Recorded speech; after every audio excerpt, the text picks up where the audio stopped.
Salve galerinha, tudo bem com vocês? Pessoal, quem está indo na aula presencial já viu essa aula, mas eu estou repostando ela para vocês se lembrarem. Quem não está indo na aula presencial é uma aula nova. Por que eu estou repostando essa aula? Porque eu preciso passar uma atividade para vocês, para dar nota no bimestre, porque está complicado lá na escola. Cada vez que a gente vai dar aula, ou não tem aula por algum motivo. Um dia é prova, outro dia é palestra lá no auditório, enfim, a gente fica sem aula, sem se ver, sem se conversar. Então, eu estou repetindo essa aula para passar uma atividade, para vocês relembrarem dela e passar uma atividade para vocês. Beleza, pessoal? Então, vamos lembrar dessa aula, quando eu falei sobre galáxias e estrelas, beleza? Então, vamos relembrar. As primeiras observações do céu eram feitas a olho nu, pessoal, sem binóculo, sem telescópio, sem nada, pois ainda não existiam telescópios. O telescópio passou a ser usado como instrumento astronômico no século 17, pessoal. Esse instrumento usa lentes ou espelhos que ampliam a imagem de objetos distantes do observador, pessoal. Na antiguidade, quando os primeiros povos passaram a observar as estrelas, elas tinham a mesma impressão, eles tinham a mesma impressão que temos hoje, ao olhar para o céu sem nenhum instrumento. As estrelas parecem estar todas à mesma distância da Terra e parecem fixas uma das outras em relação às outras, pessoal. Porque os telescópios não eram tão bons, né? Então é a mesma coisa da gente olhar olho nu agora. Usando observações e a imaginação, o ser humano relacionou o agrupamento de estrela com algumas figuras que facilitam a sua identificação no céu. Alguns exemplos dessas figuras são animais, como o urso, o lobo, o corvo, objetos como a cruz e a balança, e seres mitológicos, pessoal. Esses agrupamentos de estrela formando desenhos foram chamados de constelações, pessoal. Aqui está um exemplo das constelações que a gente tem por aí, pessoal. Pessoal, um detalhe, não vamos misturar signo, que fala que Libra está com ascendente em Aquário, que está com ascendente não sei onde, porque não tem nada a ver com isso, hein? Então, beleza, não vamos confundir as coisas. Vocês podem ver, por exemplo, aqui a gente tem várias constelações, Sagitário, Capricórnio, papapá, que os signos acabam usando, mas não tem nada a ver com signo nossa aula, tá? Com astrologia, pessoal. Olha elas aqui de novo, Capricórnio, Aquário, Peixes, Áries, Virgem, Touro, Gêmeos, Escorpião, Sagitário, Libra, Leão e Câncer. Teve até um aluno que no dia que a gente foi dar essa aula, sugeriu novos nomes para isso. Falou, professor, mas isso não parece um sei lá o quê. E sugeriu novos nomes. Eu até concordei com ele, pessoal, porque realmente eu não sei. Por exemplo, vamos pegar peixes, pessoal. Quando é que essa constelação parece com peixe? Haja imaginação, né? Ou essa parece com aquário, ou essa com câncer, ou essa com um leão, pessoal. Realmente, não me perguntem que eu não sei de onde tiraram tanta imaginação. Mas enfim, é esse o nome das constelações, pessoal. Ao observar o céu e as constelações, é fácil perceber que elas parecem mudar de posição ao longo da noite, assim como a Lua. Pessoal, isso é lógico, elas estão estáticas no céu, o planeta Terra está rodando, então quando a gente observa elas, elas vão estar mudando de posição, certo? Não elas, a gente está mudando de posição, do campo de observação. O ser humano há muito tempo também percebeu que as constelações visíveis em determinado horário parecem mudar com o passar dos meses. Hoje sabemos que esse movimento aparente ocorre como consequência do movimento de translação da Terra. Ela está girando, então a constelação parece que está mudando de local, pessoal. Exatamente esse, pessoal, o movimento da Terra. Então uma hora você vai observar a constelação de cada lugar e dependendo da posição da Terra, você nem vai ver ela. Essas observações ajudaram o ser humano a marcar o tempo para prever os períodos de chegada das chuvas, para definir melhores épocas para caça e pesca, assim como para plantar e colher alimentos. Em vários lugares do mundo, por exemplo, a plantação é feita na primavera e a colheita no outono. Já nas regiões que ficam do Equador, costuma ser mais importante observar os períodos com mais ou menos chuva, já que as estações do ano não são bem diferenciadas, porque está bem no meio, pessoal, então percebe pouca diferença na rotação da Terra. Com a definição desses períodos, o ser humano conseguiu também elaborar calendários usados para marcar o tempo, pessoal. Aqui, pessoal, a gente tem, por exemplo, de acordo com a posição da Terra, a primavera, o inverno, o outono e o verão. Isso é de acordo com a rotação da Terra em relação ao Sol, pessoal. Além disso, em uma época que não existiam bússolas e outros instrumentos, as estrelas eram guias de navegação servindo de pontos de referência, pessoal. Atualmente, os astrônomos convencionaram dividir o céu em 88 regiões ou partes correspondentes às 88 constelações, pessoal. Por exemplo, a gente tem constelação como guia. Uma das guias que o Brasil mais usa é a constelação do Cruzeiro do Sul, pessoal. E aqui a gente tem a constelação de Órion. Devido ao formato esférico da Terra, algumas constelações só podem ser vistas em um dos hemisférios terrestres. A constelação do Cruzeiro do Sul, por exemplo, não pode ser vista por quem está na Europa. Claro, pessoal, eles estão totalmente diferentes da nossa posição. Quando a gente roda, eles nunca vão ver isso, pessoal. Se a Terra fosse plana, veríamos a mesma parte do céu em qualquer lugar dela. Mas, por favor, gente, eu espero que eu não tenha nenhum aluno terraplanista, né? Porque a Terra não é plana. As interpretações dos fenômenos celestiais variam de acordo com a cultura e a época, devido à diferente localização geográfica de cada grupo humano, pessoal. No Brasil, os indígenas da etnia Guarani identificam no céu constelações importantes, por exemplo, a constelação da Ema, que ocupa a mesma região do céu onde estão a do Cruzeiro do Sul e a de Escorpião, e a constelação do Homem Velho, que está na mesma região da constelação de Touro e Órion.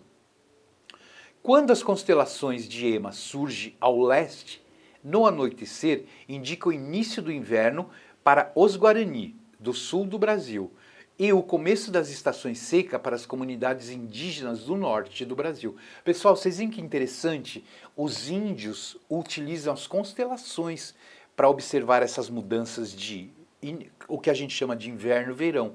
Já a gente precisa de calendário, porque eu duvido que a gente olhando para o céu seja capaz de falar, vai começar observando as constelações, vai poder falar, vai começar o inverno ou verão, né? Interessante isso. Já, e detalhe, os indígenas sem equipamento algum, hein, pessoal? Já a constelação do Homem Velho, aparecendo ao leste na segunda quinzena de dezembro, indica o começo do verão no sul e o começo das chuvas no norte do país, pessoal. Vocês veem que coisa? No sul é o começo do verão e no norte do país é o começo das chuvas. A constelação da Ema, pessoal, dos índios que eles observam, e a constelação do Homem Velho. Olha, pessoal, os índios foram, em dar nome, eu acho que eles foram mais inteligentes do que a gente, porque realmente isso parece uma ave, né? E esse daqui parece um homem estilizado no desenho que a gente fazia no primário, mas parece, né? Possivelmente construído com o objetivo... pessoal, o Santuário de Stonehenge. Possivelmente construído com o objetivo de estudar fenômenos astronômicos, o Santuário de Stonehenge, pessoal, intriga a humanidade. O Santuário de Stonehenge é um dos principais monumentos arquitetônicos do período neolítico, ou seja, isso é muito antigo, pessoal. Mas o que deixa a gente assim intrigado, pessoal, que um período tão antigo, como é que eles conseguiriam fazer um lugar para observar a estrela? Com que equipamento se eles não tinham? Não é? Interessante isso. A fase final da pré-história, quando os grupos humanos passaram a sedentarizar e praticar a agricultura, criando uma série de ferramentas com novos materiais e novas técnicas. Pelos estudos que são realizados sobre Stonehenge, percebe-se também que durante esse período os conhecimentos sobre fenômenos astronômicos estavam sendo desenvolvidos, pessoal. Entretanto, a falta de documentação e vestígios arqueológicos mais claros impedem um conhecimento aprofundado sobre as funções desempenhadas pelo santuário ao longo de sua existência, que leva à criação de uma série de teorias e especulações sobre Stonehenge, pessoal. Vocês já viram, isso é Stonehenge. Em vários filmes aparece, pessoal. Todo mundo, acredito que grande a maioria, pelo menos de quem gosta de ficção científica, já deve ter visto isso, porque aparece muito em filme. Stonehenge está localizado na planície de Salisbury, no condado de Wiltshire, próximo a Londres, na Inglaterra. É um dos mais conhecidos pontos turísticos do país. Além disso, o Santuário de Stonehenge é entendido como um local de observação astronômica. Vocês veem que maluco isso, pessoal. Tão antigo e é reconhecido como um local de observação astronômica. Principalmente na época do solstício de verão e inverno, já que as pedras parecem ter sido dispostas de acordo com a posição do Sol nessas épocas do ano, pessoal. Quer dizer, para construir isso, pessoal, eles já observavam e foram construídos de acordo com as observações deles na época. Stonehenge da Amazônia, pessoal, a gente tem uma coisa muito semelhante a isso, pouco divulgado nos noticiários, na mídia, que é chamado do Stonehenge da Amazônia, pessoal. O Stonehenge da Amazônia, o observatório astrológico erguido há mais de 1000 anos, pessoal, na floresta. Notem isso, mais de 1000 anos. Em meio à floresta amazônica existe um patrimônio arqueológico pouco conhecido, até mesmo entre os brasileiros, pessoal. Descoberto em 2006, este observatório astrológico pré-colonial é composto por 127 blocos de granito, com 3 metros de altura e teria sido construído há mais de 1000 anos, segundo cientistas. Localizado no Amapá, na fronteira com a Guiana Francesa, o chamado Stonehenge da Amazônia demarca movimentos cosmológicos como o nascer do Sol, do solstício de verão, que cai no ano de 22, que cai neste ano, no 22 de dezembro, pessoal. Agora, há planos de fazer um parque nacional arqueológico, com visitas guiadas para que o público possa conhecer mais as civilizações que viveram na região antes da chegada dos europeus, pessoal. Vocês veem que isso é muito antigo, que está lá na Amazônia, e agora vai fazer um parque arqueológico para visitação, pessoal. Stonehenge da Amazônia, observatório astrológico erguido há mais de 1000 anos na floresta. Em meio à floresta amazônica existe um patrimônio arqueológico pouco conhecido até mesmo entre os brasileiros. Tá aqui ele, pessoal. Não tão perfeito como o Stonehenge inglês, mas é muito interessante a construção. Vocês vão ver uma reportagem sobre ele agora, pessoal.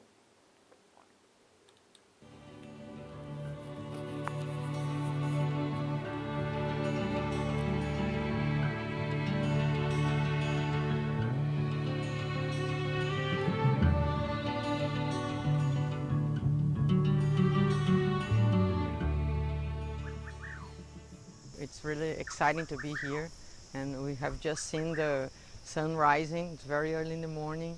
We have a beautiful light. It's such a magic moment. You find Stonehenge all over the world, and this is the Amazonian one. The beginning of the building of it was at least 1,000 years ago. We know that they used this site for at least 300 years.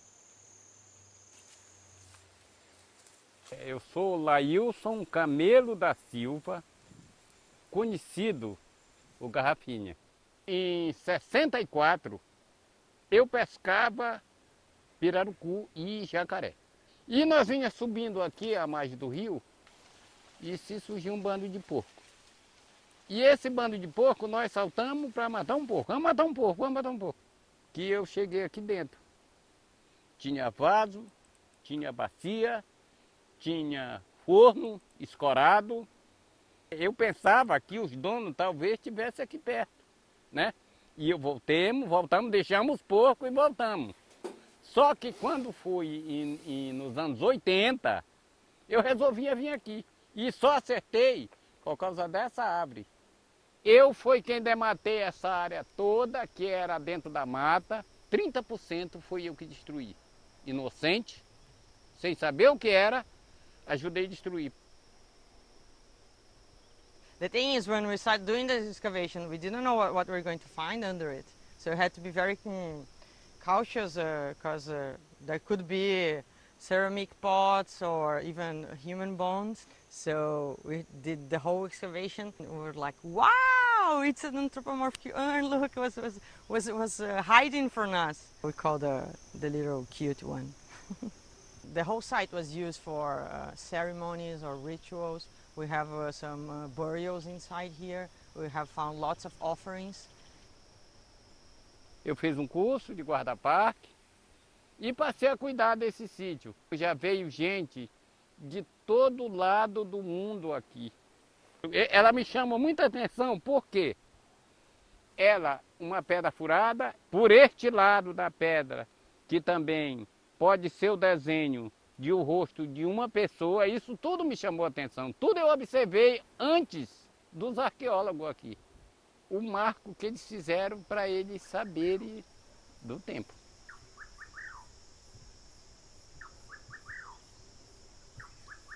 É o nariz. E quem sabe essa pedra não foi que foi enterrado a pessoa mais útil que eles tinham na época, né? So we can think of this structure as some kind of calendar in a way also. The pointing part on the top of it gets aligned to another rock. When you align both points, you have the line exactly to the sun rising of the December solstice. At night, and like we can see the whole set of stars in the sky. A special place, I would say this is a very special place.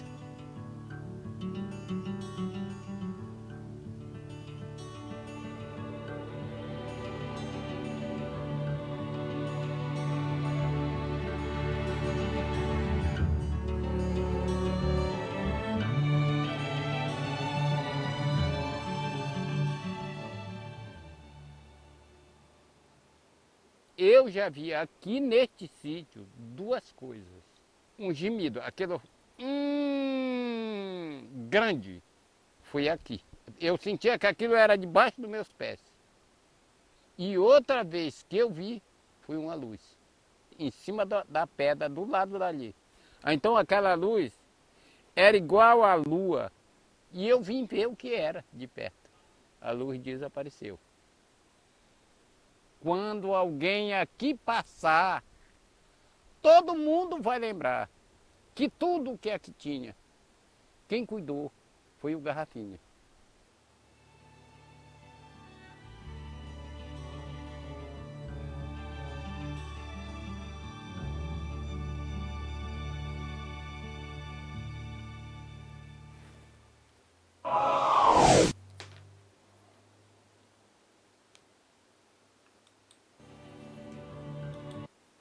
Aí, pessoal, espero que vocês tenham gostado da aula.